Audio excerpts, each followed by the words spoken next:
I'm going back to fashion school. Can you believe that? That is so exciting. Hello, I'm working on some admin stuff. I have to send in a contract that was meant to send in like a while ago. Sorry. Of just like all the clothes that I'm sending for the fashion show, how much like its value is, yada yada yada. So I'm just gonna send it off, like signature and all that stuff. And then I was able to get the fashion school to like add the class that I want to into my account. So I need to go and pay for that. Which like I was like in denial about the fact that I was going back to fashion school and like learning fashion again. I don't know why. It was too good to be true. Next Tuesday I'll be starting at fashion school again. I'm so excited. I am so unbelievably excited. I'm also really excited to be able to vlog it with you guys and sort of show you guys how online fashion school has been working for me so far, the things that I'm learning, the kinds of homework that I have. I think it'll be a really good sort of insight into what a very technical fashion school looks like. So I'm gonna go do that, and then I will see you afterwards for some design stuff. Okay. I think I've paid it. I'm going back to fashion school. Can you believe that? That is so exciting. So I paid for fashion school. I've sent out the emails that I needed to send out. I had a bit of a moment because I had some issues with corporate tax kind of things. I gave them a call and they figured everything out for me, which is really nice. So that kind of things always makes me so anxious because I like know nothing about it. And I will get an accountant very soon. I just want to make sure I get a bit more cash into my business so I can pay for it. But yeah, that kind of stuff is always scary, and I think you don't really see it online when people talk about running a business and things like that, but everything's fine. It's looking good. I've always found Mondays to be a little bit slow and I have a hard time getting into the sort of routine of things, especially because I haven't really sewn that much stuff in the past couple of weeks. So I don't have anything that I can just sort of pick up and work on. Well, actually I do plenty of things. What I want to do today is, I know I draped a corset last week, but I'm not going to work on it right now. What I want to do, if you want to know about pattern organization, don't come to me. What I usually do is I'll put them all in plastic sleeves and I'll have the title. So this is a tight top with the sleeve. This is corset number C. You sometimes draw it, so this is a bustier with the cups that are split in the middle. I've got the How to Be Single Alice Christmas dress. I've got a long sleeve bodycon dress and all that stuff. This is like a client piece. This is when I did Linda Blacker's Emily, the Corpse Bride dress. Sometimes I put the muslin in as well. I've got some like pockets.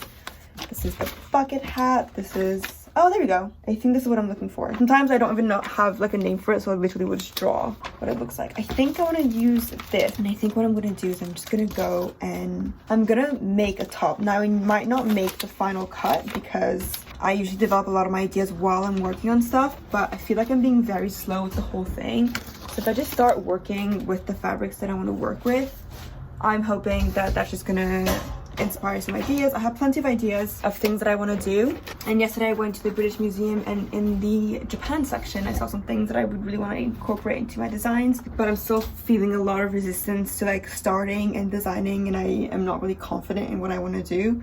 So instead of sitting and feeling bad for myself and just being sad about it, I'm going to go and create, and then we're going to see where that takes me. It doesn't have to be perfect, exactly how it's going to be in the final thing. It just needs to get a move on, you know what I mean? So this is the pattern that I draped. So first I made one with 2 darts, but I didn't like how it bunched up around the apex. So I think what I ended up doing is cutting and making them seams, and I thought it was a lot more seamless. Can you tell the difference? So this is a very basic corset shape that I quite like. Here is the pattern. I get a lot of questions about whether I sell or like share my patterns or put them online, and I don't, mostly because I cannot be bothered to, and I don't have a printer and I can't scan things, and if you're really good at grading, which is taking one pattern and making it to different sizes, if you're really good at that, then selling patterns online is a really great way to make money. It's also really just good passive income because once you've made it, people will just keep on buying it forever. But it's just not really where I want to take my business. It's not, I don't really want to sell patterns. It's just not. Some chefs make really nice food but don't make cookbooks, and I make, I think, like nice patterns, but I don't really want to sell them. It's not as simple as people think, I think. But yeah, but I don't really hide the way they look because I think I'm not trying to be like super exclusive about it. It's just not what I want to do in terms of my business. So this is the front. It is like this, not that much curve. but this is a side front, which is a lot more curved, which is what gives the body for the chest. And then the back is all one piece. So it goes like this, and then I'll probably have to take some fabric out of the center back. So to make it tight, corsets, you always have to make them a little bit tighter than your body because everything sort of gets compressed into it. I don't know what I'm doing. I might drape the skirt actually, guys. Mondays are so hard to get started. They really, really are.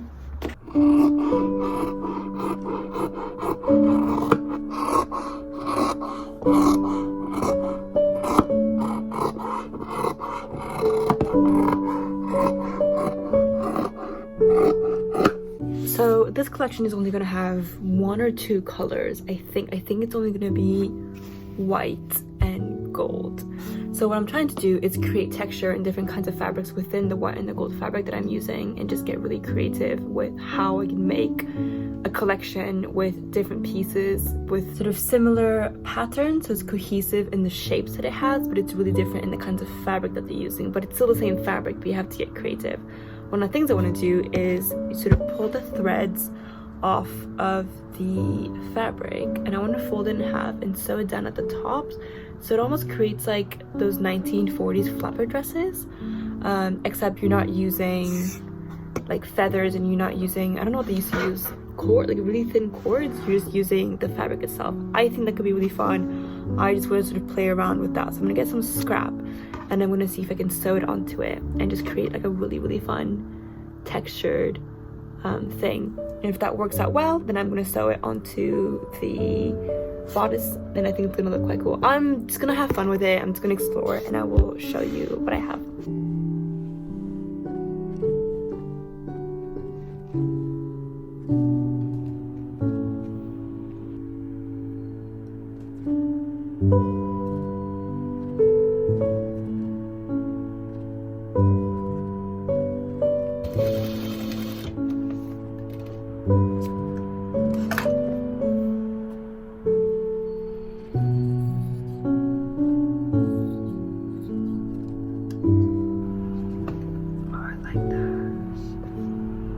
That's fun. That is really fun.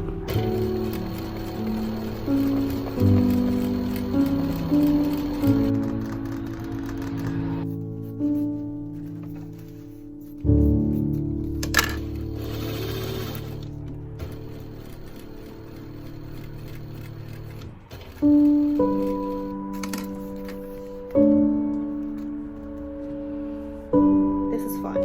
Hello, so one of the designs that I want to do in this collection is I want to make a jacket with batting on the inside to create a cool quilted look. I can buy batting, but I always try to be as sustainable as I can with my designs and use secondhand stuff. And a friend of mine gave me these curtains, and they're very, very thick, and I think there's a line of batting on the inside. So I'm gonna have a look. The only issue is these curtains used to be up. There's another one up there, and a few months ago there was a hornet in my flat. I don't know how it got in, probably from a window, to be fair. And it buzzed around, and I think it died up there, but I know that it's probably in these curtains like somewhere, and I'm really scared of touching it. So I'm just sort of like taking them. Oh God, oh, sorry.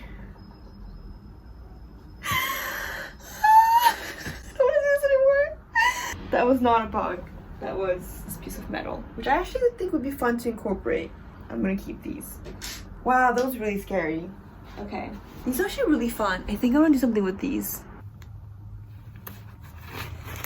Okay, I'm liking what I see. This is a nice thick layer of batting. I think what I'm gonna do is I'm gonna cut out like a little chunk from the corner and see how it looks when it's like quilted. I don't know if I mentioned, I took a class called Couture Detail in 2019 at fashion school, and I like played around with a lot of really fun techniques that I'd never used before, and a lot of them were like quilting and applique, things like that, and things that I like you wouldn't see in like normal clothing, so like I never really used them. But when I'm doing fashion show stuff, I can get as creative as I want and make things that not everybody would wear. Oh, I think there's a coin in here. No, wait, hold on. These are like curtain weights, so you put them at the bottom of the curtain so that it like weighs it down and it looks really nice. And sometimes they're bits of metal, but this is like a circular thing. Oh, it's a button. Put it to my top button. So fashion shows are so much fun because you get to really be creative with the design. It doesn't have to be wearable or doesn't have to make sense for a certain season or whatever. Like the rules of fashion and clothing doesn't really count, and I just find that really, really cool. Obviously these curtains are a little bit dirty because it's been sitting in somebody's home for a really long time. So I don't know if I can wash batting. This will be sandwiched in different layers of fabric. I don't think it matters, but like I would never put like secondhand curtains batting into a client's piece. And again, that's what's really cool about doing fashion show stuff, is that you can sort of use secondhand things and like really hone into sustainability and almost use like garbage if you wanted to in your pieces. And I just find that really, really fun. So I'm gonna spend some time taking apart this curtain and the batting, and then I'll show you guys what I want to do with it.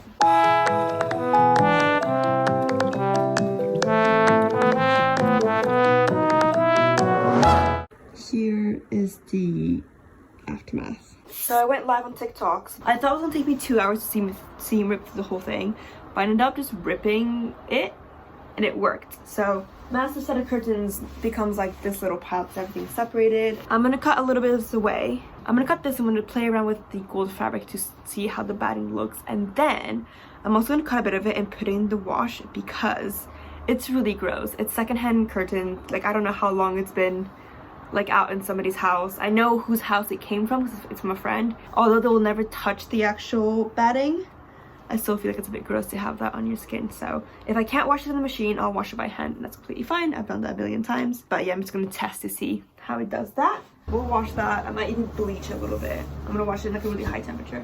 So yeah, the bottom of the curtain looks like this. You can't really tell, you can't tell. So it's quite dirty. I've got plenty of batting to do what I want to do. I played around with interfacing and it's looking quite good. I had some interfacing before that just did not stick to the fabric and it made it look really ugly, but this one has worked really well. It gives like a nice amount of structure to the fabric, so I'm quite happy with that. The lining, I was debating whether I interline the lining with a layer of muslin because the lining in the curtain was really, really flimsy and I felt like it wasn't going to stay in place, and on the inside it was going to be really see-through. But if you interline it with muslin, it stays in place nice and you really can't see anything. The whole thing feels really rigid, but that's because of the interfacing. Actually, I might use lighter interfacing if that's better. But yeah, I'm pretty much happy with that. These are the pieces that are cut out. So this is the main bodice part. I still don't know if I'll show it tomorrow in like better lighting, but I don't know if I want to use the front or the back of the fabric. We'll see. Maybe I'll do both. Maybe I'll switch it around. But yeah, it was quite fun sort of playing around with that today. Yeah, it feels like a very crafty day. Had a good time. I'm gonna watch The Girl on the Train today with Emily Blunt. Very excited. I read the book last year. It's a good book. Great! I'll see y'all tomorrow. Hi guys, I just wanted to say I'm showing at London Fashion Week next Friday on the 18th of February with London Represent. So if you want to come and buy a ticket and see my pieces live, I will link it down below. It would be so lovely to meet some of you guys. If not, I'll probably try to get as much footage of it as I can and post it on YouTube and TikTok. But yeah, if you want to come, there are tickets. Thank you always for your support. I cannot believe that this is happening and I'm showing at London Fashion Week. But yeah, see you there.